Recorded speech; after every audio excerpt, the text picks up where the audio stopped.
deuxième vidéo du mois de décembre. Je n'ai d'ailleurs toujours pas retrouvé ma bonnette, donc je vais faire très attention à mon souffle ce soir. Parce qu'aujourd'hui on se retrouve pour une vidéo 100% chuchotement. Mais pas n'importe quel chuchotement. Donc comme je disais, je suis allée à la FNAC ce week-end et je suis allée chercher un livre de contes. J'avoue que j'en avais trouvé sur le bon coin, mais il y avait des problèmes de livraison ou alors les gens répondaient pas, donc je me suis dit c'est pas grave, on l'achète neuf. Et je suis d'ailleurs trop contente puisque j'ai trouvé des contes du Père Castor pour Noël. Noël. Père Castor. Le livre est hyper joli, vraiment. Vraiment, je trouve il est très joli ce livre et il est tout petit en vrai. Donc je pense que tout le monde connaît les contes du Père Castor. Moi j'avais les DVD quand j'étais petite. Excusez-moi d'ailleurs pour cette tête, hein, parce que franchement c'est une catastrophe.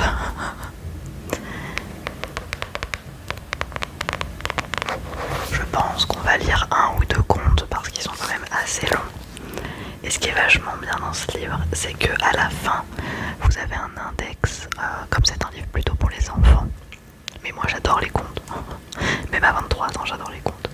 Avec un index par temps de lecture. Voilà, vous avez un index par temps de lecture et un index par âge. Et je trouve ça génial. Donc je pense qu'on va commencer par le conte le plus long, c'est-à-dire Mishka. Alors je sais pas si vous connaissez Mishka, mais moi quand j'étais petite on me lisait souvent cette histoire. Donc j'espère qu'elle va vous plaire. Allez, c'est parti.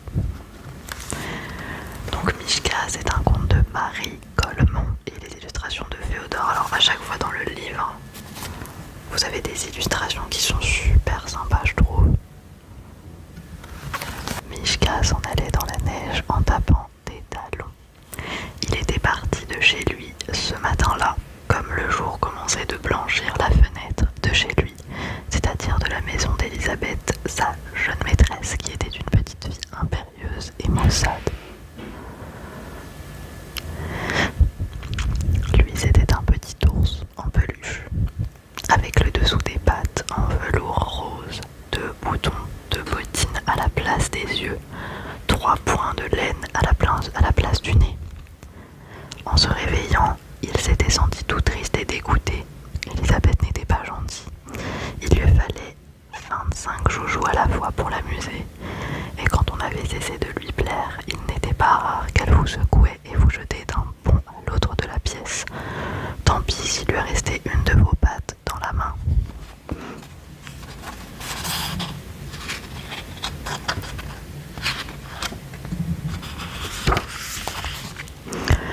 J'en ai assez d'être un jouet ici, grognait Mishka en se frottant les yeux de ses poings. Je suis un ours après tout.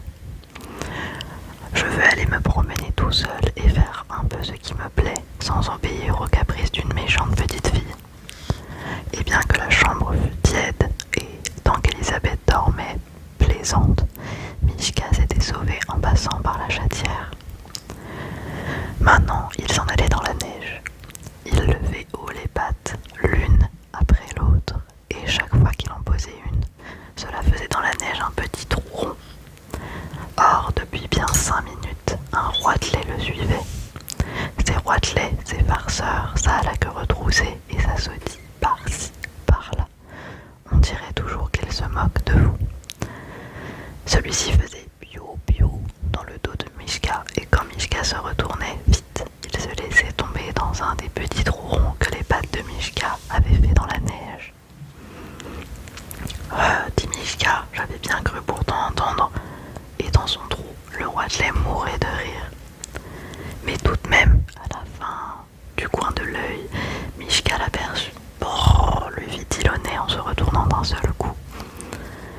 déployait ses ailes et que ce fut miracle qu'il ne tomba pas.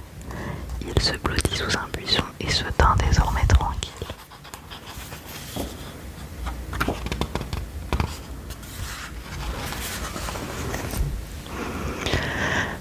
Tradérira, tralala, chantait Mishka en continuant sur sa route. C'est très amusant d'être un petit ours qui se promène dans la campagne. Je ne veux plus jamais être un jouet. Après ça, au pied d'un arbre où la neige avait fondu, il trouva un pot de miel. Une paysanne l'avait perdu, sans doute au retour du marché. Mais le pot de miel était fermé et Mishka ne savait pas dévisser le couvercle. Après avoir essayé de toutes les manières, il devint furieux. Tiens, grande bête de peau, lui lui lançant un coup de pied. Va-t'en, ouste, s'il te plaît. Et le pot se mit à rouler, et roulant, il buta contre une pierre, s'ouvrit en deux. Voilà le miel, faisait Mishka en se régalant. Que la vie est belle dans les bois. Jamais plus je ne serai un jouet, ça non.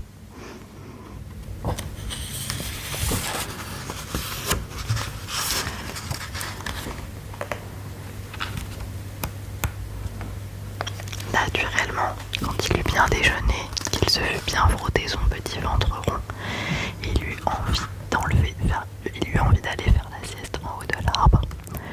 Il grimpa donc, s'installa dans les branches et dormit un bon coup. Quand il se réveilla, c'était presque le soir. Deux oies sauvages s'étaient posées à la cime de l'arbre pour se dégourdir les pattes et on les entendait causer. Quand, c'est le soir de Noël, disait l'une. Quand, disait l'autre, c'est ce soir que chacun doit faire une bonne action. C'est ce soir que chacun doit aider son semblable, secourir les malheureux et réparer les injustices. Tiens, se disait Mishka, je ne savais pas ça. Et puis elles s'envolèrent au fond du ciel, du bleu, du grand ciel gris. Et Mishka descendit de son arbre et repartit dans la neige, cherchant une bonne action à faire. Mais on eût dit que la terre où il était arrivé maintenant était toute déserte. Pas une maison, pas un animal, rien que la neige et les grands bois. Soudain, voici qu'il entendit les grelots. C'était un traîneau tiré par un renne. Le renne était blanc, son harnais était rouge et parsemé de clochettes. Et tout ça était très joli, et aussi dans ses beaux yeux longs. Le renne avait une lumière comme on n'en voit pas sur cette terre. Assurément, sur le traîneau, il y avait un grand sac, tout gonflé et tout bossu. C'était le renne de Noël qui faisait sa distribution, comme c'est l'usage dans les pays du Nord où il y a bien trop de neige, pour qu'un bonhomme Noël puisse cheminer à pied. Grimpe vite, dit le renne à Mishka, tu m'aideras. Oh, ça c'était amusant.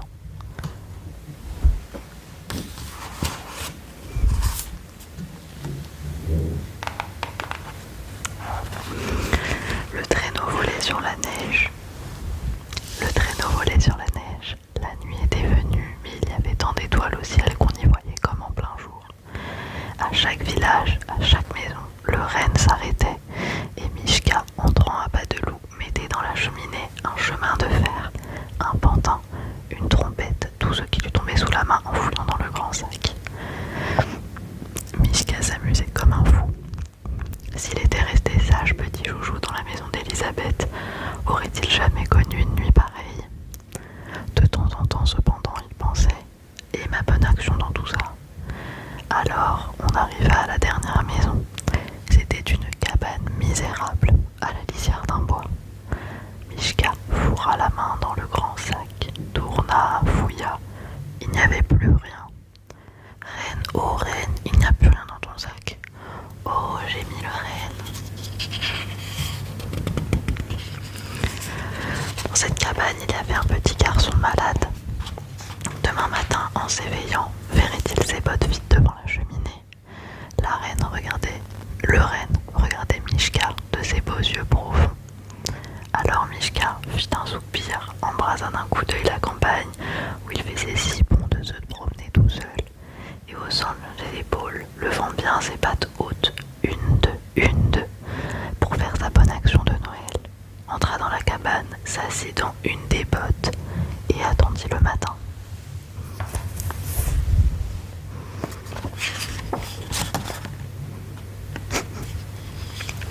Elle est trop chou cette histoire.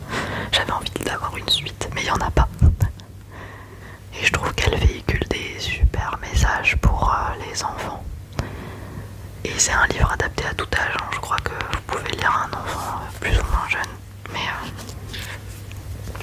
qu'est-ce qu'on va lire ensuite? Peut-être une plus courte. Chaque jour, Ikomo chausse ses bottes en poil de renne et sort pour pêcher. Depuis que son père est mort, c'est lui qui nourrit sa famille. Balaya, la petite sœur d'Ikomo, est très malade. Pour guérir, elle doit manger autre chose que des harengs salés. Aujourd'hui, le petit garçon ira pêcher au-delà de la montagne de sel. C'est là-bas que l'on trouve des saumons les plus gras.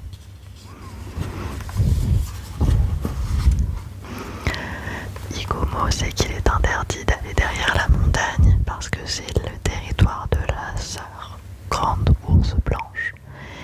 On raconte que sa mâchoire est si puissante qu'elle peut dévorer un homme en moins d'1 minute, mais Ikomo n'a pas le choix. S'il veut sauver Balaya, il doit faire preuve de courage. La neige vole autour de lui, l'empêchant d'ouvrir les yeux. Derrière son écharpe de laine, son nez est gelé, mais Ikomo avance malgré le vent. Bientôt, il aperçoit la montagne de sel. Elle n'est pas aussi grande que ce que l'on dit. Lentement, les bottes d'Ikomo s'enfoncent dans la neige molle. En arrivant au sommet, il découvre un désert blanc qui s'étend à perte de vue. Il vend sa petite planche de bois, il s'assit dessus, le vent lui fouette le visage. Et Ikomo rit en glissant sur la neige. Aucun ours à l'horizon, pas la moindre empreinte de pas.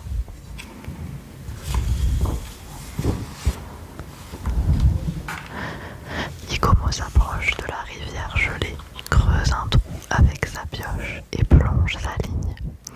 Aussitôt, un énorme saumon rose et frétillant s'agite au bout de sa canne. Ikomo n'en croit pas ses yeux. Bientôt, c'est un deuxième et un troisième qui frétillent au bout de son hameçon. Tout heureux, il enfouit les poissons au fond de son grand sac et s'apprête à prendre le chemin du retour. Soudain, Ikomo sent une haleine chaude qui souffle dans son cou. Il se retourne. La grande ours blanche se dresse devant lui. Debout sur ses pattes arrière, l'animal est 5 fois plus grand que lui. Sa fourrure blanche est si épaisse qu'elle tremble à chacun de ses mouvements. Ikomo se fige. L'ours s'approche en grognant. Les griffes sorties, elle s'apprête à lui sauter dessus.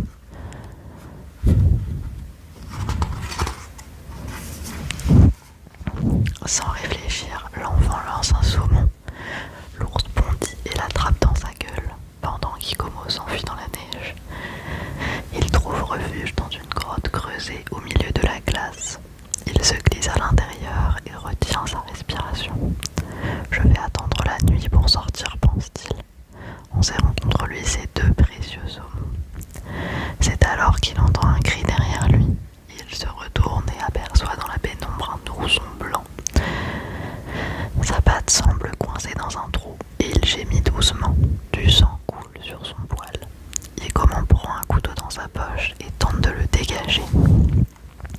Mais l'ourson tire sa patte et grogne de plus en plus fort. « Je vais t'aider, n'aie pas peur, chuchote Ikomo. » Et la patte blessée est enfin libérée. Les cris de l'ourson ont attiré sa mère, la grande ours blanche. Bientôt, sa gueule effrayante apparaît. Ikomo pousse un cri cette fois-ci.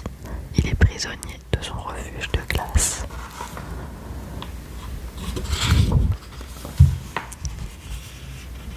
Tandis que l'ourson se blottit contre sa mère, Ikomo pense qu'il va mourir, dévoré par la grande ours blanche de la montagne du sel, comme tous les pêcheurs avant lui.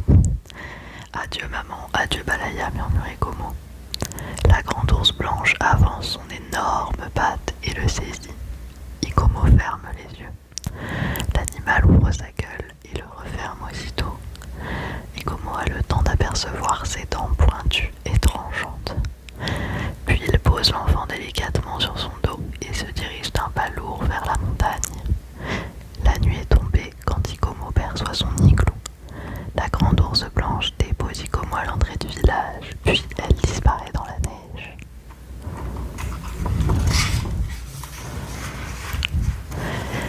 Depuis, Ikomo garde de son secret précieusement caché dans son cœur. Chaque jour, de l'autre côté de la montagne de sel, la grande ours blanche l'attend et veille sur lui. Et Ikomo ramène les saumons les plus gras qu'il partage avec les habitants des autres igloos. Le printemps est revenu et Balaya a guéri. Peut-être qu'un jour, Ikomo lui présentera son amie, la grande ours blanche de la montagne de sel. Je la connaissais pas celle-ci, elle est vraiment trop choupinette. La moufle. Donc c'est un conte de la tradition russe raconté par Robert Guiraud et l'illustration c'est Olivier Latic. C'était l'hiver, le terrible hiver russe qui habille de glace les rivières, qui accroche du givre aux branches des arbres, qui enveloppe les champs d'un manteau de neige. Et il y avait un brave paysan qui n'avait plus rien pour chauffer son isba. Son bûcher était vide et son grand poêle risquait de s'éteindre. Sa femme commença à se plaindre du froid. Le paysan enfila ses moufles, prit sa hache et partit dans la forêt ramasser du bois. La veille, un redout avait ramolli la neige, puis la nuit, il avait gelé très fort et les chemins étaient couverts de verglas.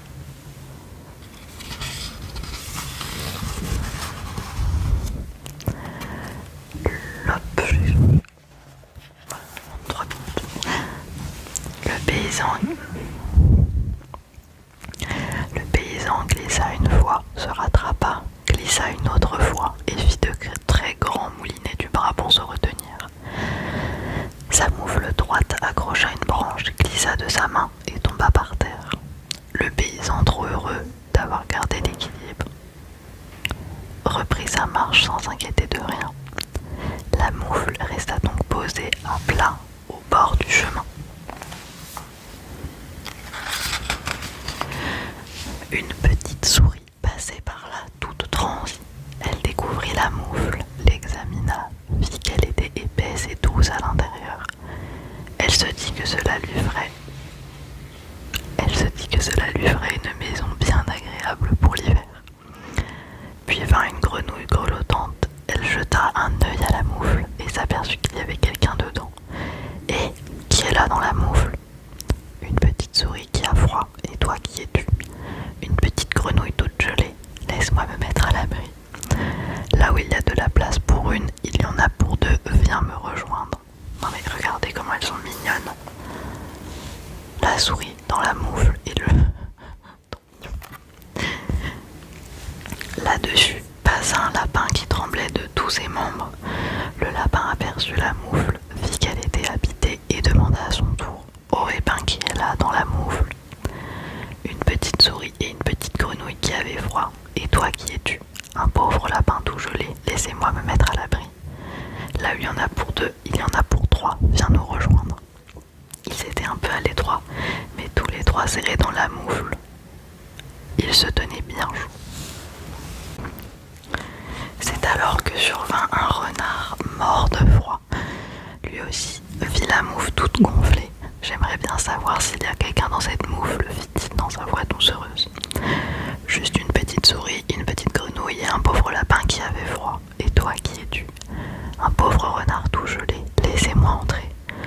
Renard, renard, à quoi penses-tu? Jamais tu n'entreras, nous sommes déjà les trois ici. Faites un effort et moi je me ferai tout petit, vous verrez. Bon, essaie toujours. Et le renard se glissa dans la moufle, le tissu commençait à se tendre. Une grande ombre se glissa entre les arbres. C'était un loup.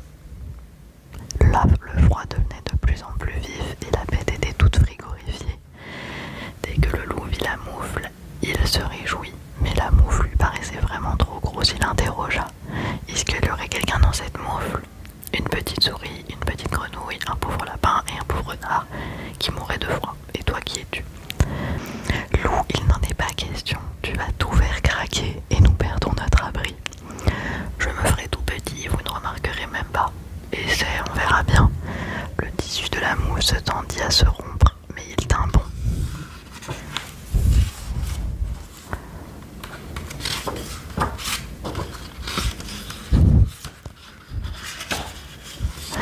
C'est alors que la neige grisa sous des pas diablement lourds. Un ours cheminait dans la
dit ça entre l'ours et d'un coup tout craqua.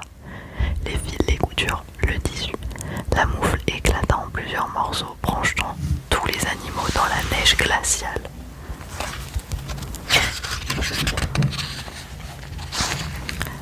La souris, la grenouille, le lapin, le renard, le loup et l'ours s'ébrouèrent et partirent chacun de leur côté. Personne n'avait fait seulement attention à la fourmi qui elle aussi s'éloigna aussi doucement qu'elle était venue à la recherche d'un nouveau gîte. Entre-temps, le brave paysan s'était enfoncé profondément dans la forêt et soudain il sentit sa main droite se refroidir. « Mais est-ce que j'ai perdu ma moufle ?» se dit-il. Il revint sur ses pas et finit par apercevoir des bouts de moufle éparpillés dans la neige. « Tiens, dit-il, comment ai-je fait pour déchirer ainsi ma moufle? Je ferais mieux de rentrer à la maison. Ma femme recoudra les morceaux et, mes mains bien au chaud, je repartirai en forêt chercher du bois pour le feu. » Ah, les pauvres animaux quand même. Je pense qu'on va s'arrêter